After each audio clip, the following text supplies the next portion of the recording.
Hello! Titia chegou, minha gente. Pessoal, texto da página Instituto Ioscas. Página não, né? Site Instituto Ioscas.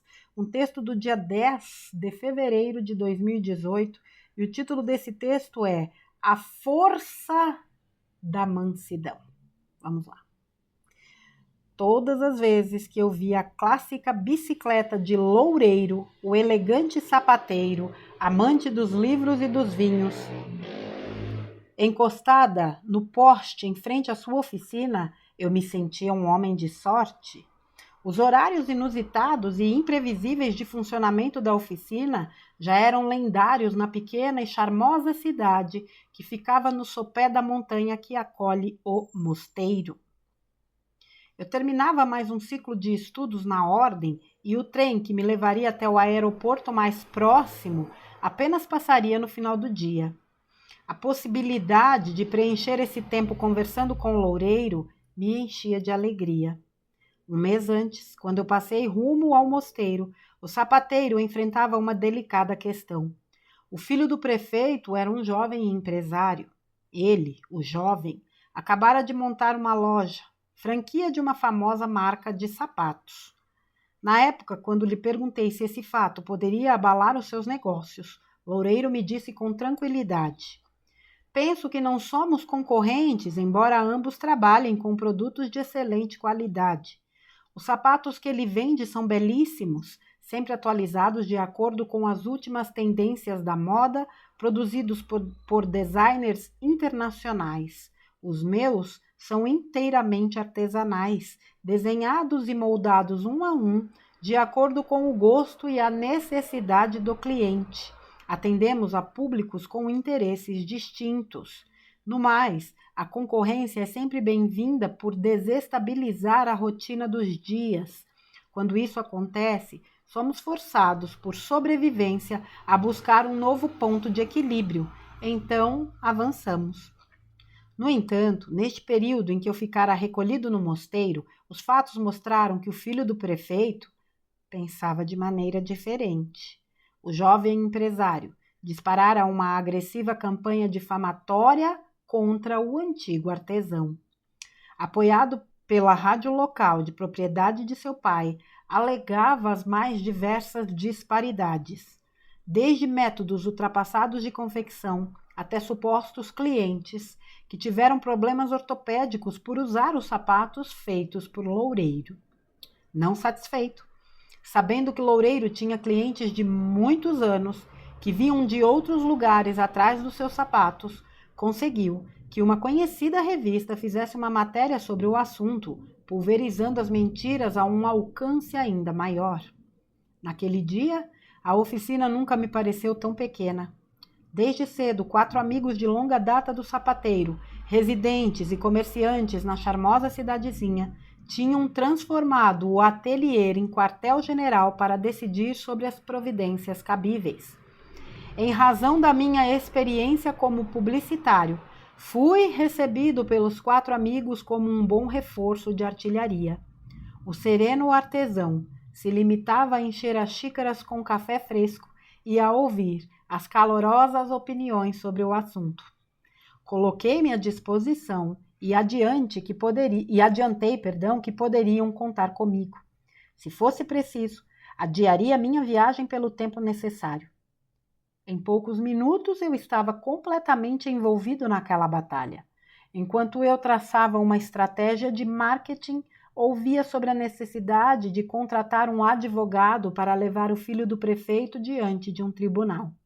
Falou-se até mesmo em conseguir alguém para apedrejar a loja do empresário na calada da noite. Os planos eram muitos e houve quem sustentasse que deveríamos usar todos eles. A apaixonada reunião do alto comando durou ininterruptamente até a hora do almoço, quando já tínhamos tudo esquematizado. Até que eu, incomodado com o silêncio de Loureiro, o perguntei se ele estava de acordo. Diante de todos os olhares, o sapateiro disse em um tom doce de voz: estou muito feliz que tudo isso tenha acontecido. É delicioso vivenciar toda essa demonstração de amizade em manifestação tão nobre de amor. Contudo, eu não tomarei nenhuma atitude de confronto ou mesmo contra o rapaz. Seguirei firme no meu trabalho, com o propósito de continuar a oferecer um produto diferenciado pelo meu dom e minha arte. Um dos amigos lembrou das difamações, sustentou que não poderiam restar impunes. Havia inegáveis danos morais e materiais a serem ressarcidos por via judicial. Outro alegou que um jovem egoísta e mimado não poderia seguir impune espalhando mal por onde passasse. Teve um amigo que levantou a tese de que a mentira, que não é contestada, vira verdade. Argumentou que a honra de Loureiro estava em jogo. Por fim, decretaram que era preciso reagir. Loureiro repousou a caneca de café sobre o balcão de madeira e explicou com serenidade. Sem dúvida que é preciso reagir todas as vezes que somos atacados, quando se lançam sobre nós as sombras alheias. No entanto, a maneira como será a minha reação faz toda a diferença. Define quem eu sou, as forças que me acompanham e traça a minha rota no caminho. Posso combater as sombras alheias usando as minhas próprias sombras. Então, a escuridão se avoluma, levando muito sofrimento para todos os envolvidos. No entanto, sempre tenho a opção de oferecer a outra face, a face que o agressor não conhece ou ainda não entendeu como se usa. A face da luz. Somente assim não me permito aprisionar pela escuridão e transmuto em definitivo o mal. Eu reconheci o valor do discurso, mas queria saber como seria na prática. O artesão arqueou os lábios em leve sorriso, como se já esperasse por aquela pergunta, e foi pedagógico. Quietude, silêncio, alegria e trabalho. Quietude não significa inércia. Pelo contrário, é um poderoso movimento de expansão, só que interno, necessário para que eu encontre as forças e as soluções que preciso nesse momento. O silêncio não apenas complementa a quietude, é a resposta além das palavras. São as palavras não pronunciadas, nascidas da convicção daquele que se move pela verdade e traz em si a força da luz. Isto também é conhecido como fé. A alegria, por sua vez, é necessária como expressão pela oportunidade da lição que se apresenta. É a lucidez de perceber o lado bom contido em todas as coisas. Por fim, o trabalho como oportunidade de caminhar e oferecer ao mundo o que eu tenho de melhor. Como se a vida tivesse o cuidado de nos testar, irrompe na oficina naquele instante uma senhorinha conhecida de muitos anos do sapateiro e dos seus amigos.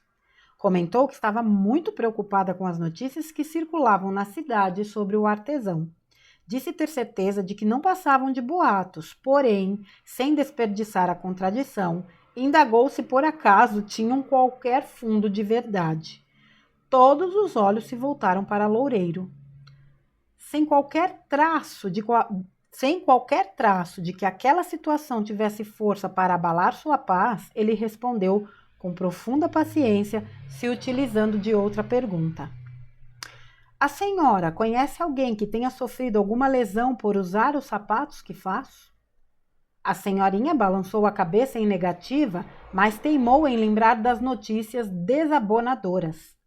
Loureiro fez um gesto com a mão, como quem diz que nada podia fazer quanto a isso.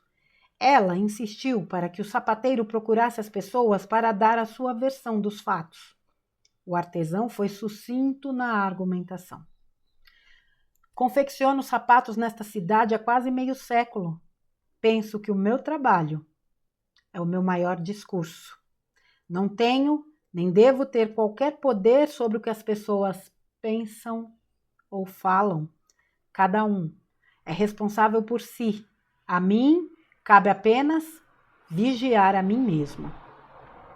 Um pouco sem jeito, talvez por não encontrar os esperados lamentos tão comuns em situações parecidas, a senhorinha disse apenas algumas palavras de apoio ao sapateiro, girou nos calcanhares e se foi.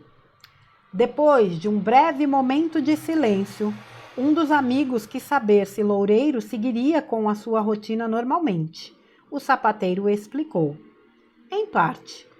Penso que nada acontece por acaso.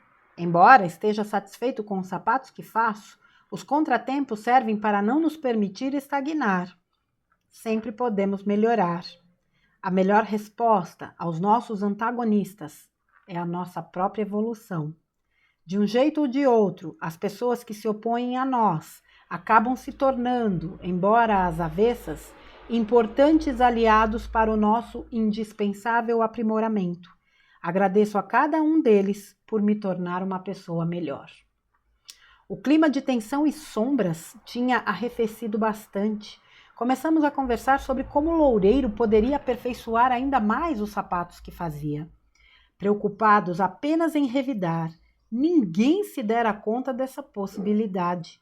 Alguém lembrou que tinha ouvido falar sobre um novo solado que trazia uma espuma embutida no couro. Loureiro concordou em testá-lo. Falei que ele deveria também testar o couro vegetal, não apenas pela onda vegana que encantava o planeta, mas pela excelente qualidade com que era produzido. O sapateiro ficou bastante animado com essa possibilidade. Conversamos por mais algum tempo, ajudando ao nosso amigo a traçar novas estratégias de ataque. Agora com as ferramentas luz e não mais com os instrumentos das sombras. Até que a fome falou mais alto e lembramos que não tínhamos almoçado. Os amigos foram para suas casas. Todos partiram com uma agradável sensação de leveza, na plena certeza de que, qualquer que fosse o desfecho, a batalha acabara de ser vencida. Comentei isso com Loureiro quando sentamos em um restaurante para almoçar. O bom sapateiro explicou. A mansidão é uma virtude com um poder incomensurável, no entanto, ainda pouco conhecida. Nos enganamos por acreditar que a violência, em qualquer uma das suas manifestações possíveis, explícitas ou implícitas, físicas ou morais, através de uma ou de algumas das várias sombras existentes, são mecanismos eficientes de luta. Isso acontece porque não prestamos atenção na força serena de Jesus, no poder suave de Buda. É a não cooperação de Mahatma Gandhi com a escuridão, é o sonho de que falava Luther King para vencer sem negociar com as trevas. Era o que cantava John Lennon em suas músicas. Todos eles se fizeram vitoriosos pela força da mansidão. Confessei que, ao contrário do que muitos imaginam, é preciso coragem para ser manso. Como nos mostra a história, a mansidão está destinada aos fortes. Contudo, não é fácil lembrar disso quando somos atacados ou acuados pela maldade. Loureiro balançou a cabeça em concordância e disse: é justamente nos momentos mais difíceis da batalha que os melhores guerreiros se revelam.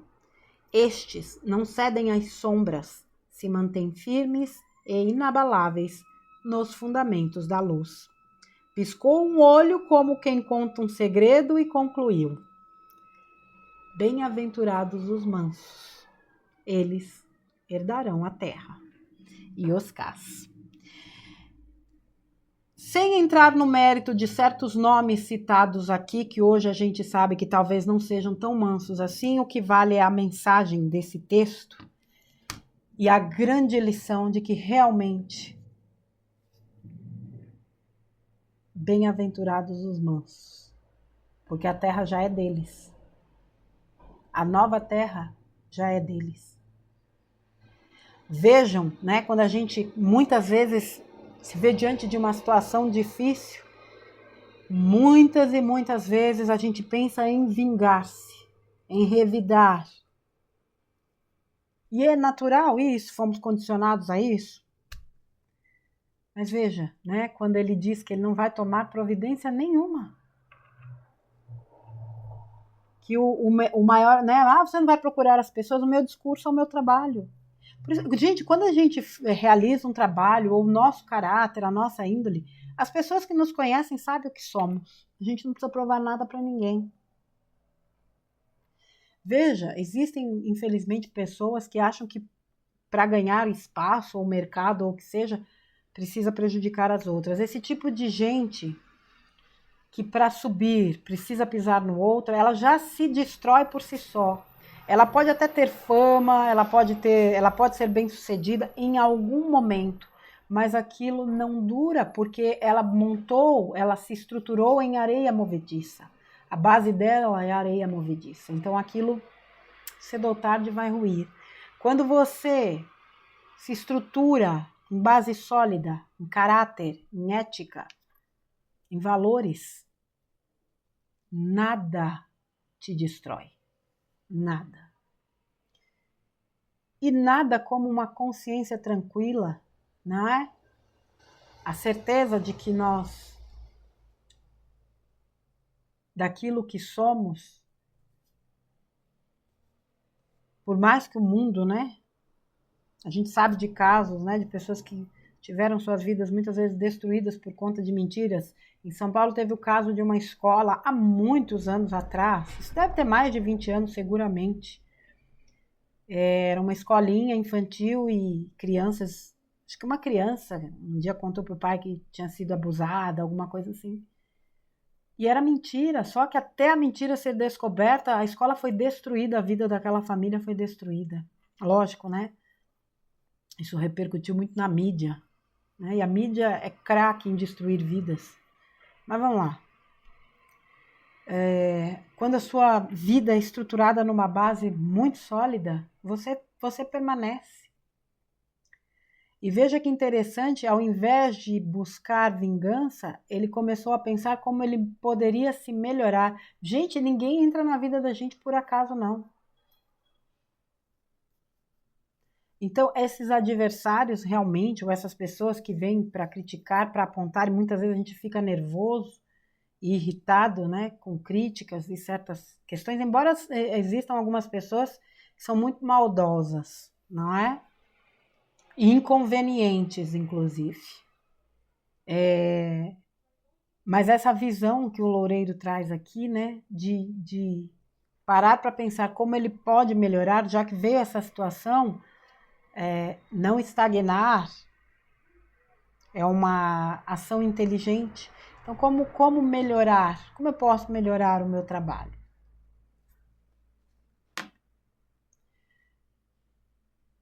É preciso coragem para ser manso. Tem gente que acha que coragem é para ser violento, muitas vezes ir para o conflito. Eu fui já uma pessoa muito de conflito. Quem me conhece há mais tempo sabe. E eu fico feliz de olhar para mim e ver que essa parte eu estou trabalhando para superar. Eu já não sou mais tão de conflito assim. Porque realmente é na força da mansidão que a gente evolui, que a gente cresce. É na força da mansidão. Né? A força, obviamente, que a gente se fortalece. Eu ia dizer, na força da mansidão que a gente se fortalece. Ficou redundante, mas é isso. Através da mansidão que a gente se torna mais forte.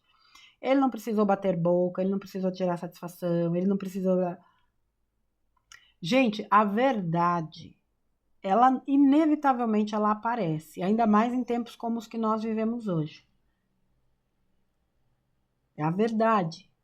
Nós estamos lidando com a verdade diariamente. E muitas vezes ela é dura ou difícil. Mas ela precisa ser exposta. A verdade sempre vai prevalecer. Sempre vai prevalecer. As pessoas que se opõem a nós acabam se tornando, embora às avessas, importantes aliados para o nosso indispensável aprimoramento. Você vê que ele conduziu a conversa que estava, né, tão acirrada de tudo que tinha que fazer, de processar, de quebrar a loja do cara. Existem almas que têm um dom de pacificação admirável. Né? Isso é transmutação, né? Ele transmutou esse ambiente de vingança num ambiente de serenidade, de mansidão, de fato. As trevas sempre trabalham para a luz. A gente realmente precisa entender isso. Tem gente que acha que não. Tem gente que acha que o mal prevalece, que o mal, né, está vencendo o jogo. Não tá não, gente. Não tá. A luz sempre é vencedora. Sempre.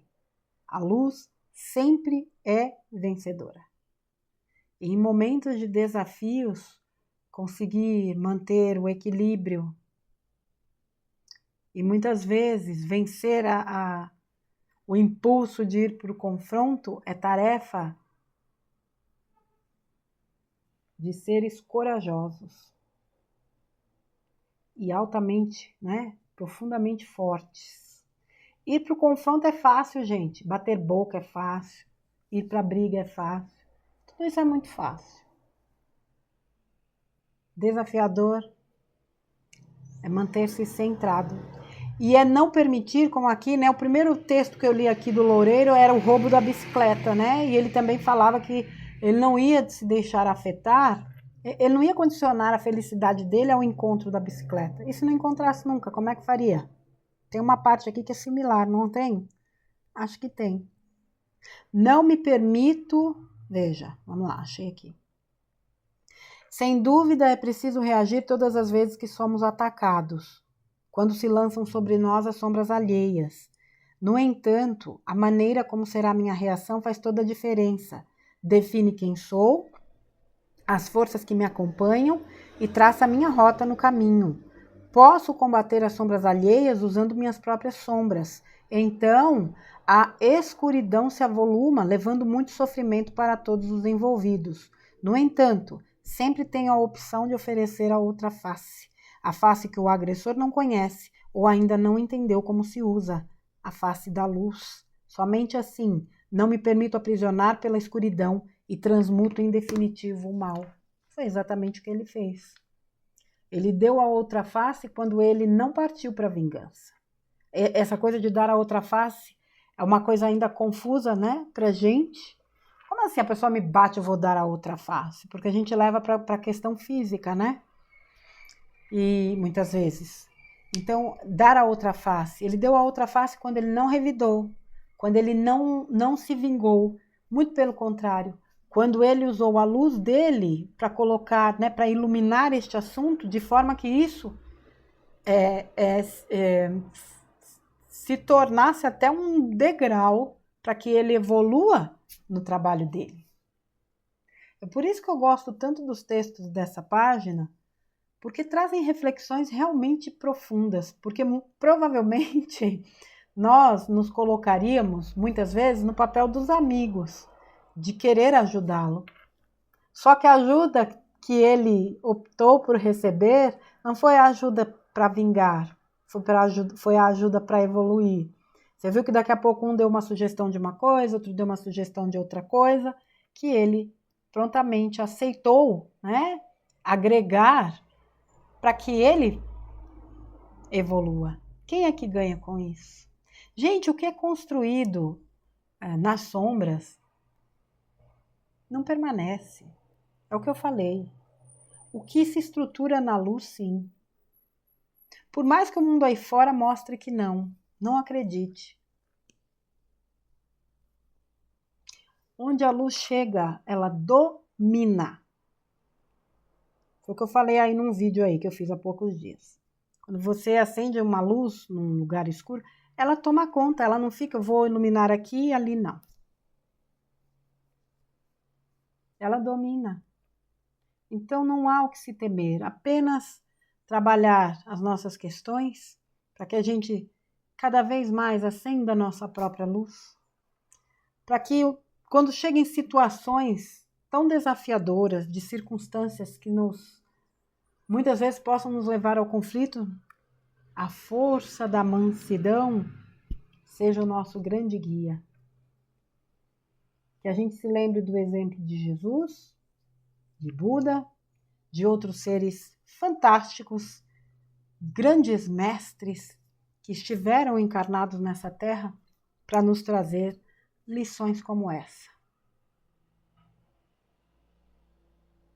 Afinal de contas, uma outra questão também, ir para o conflito desgasta muita energia, minha gente. E nós não estamos em fase de ficar gastando energia, não. De jeito nenhum.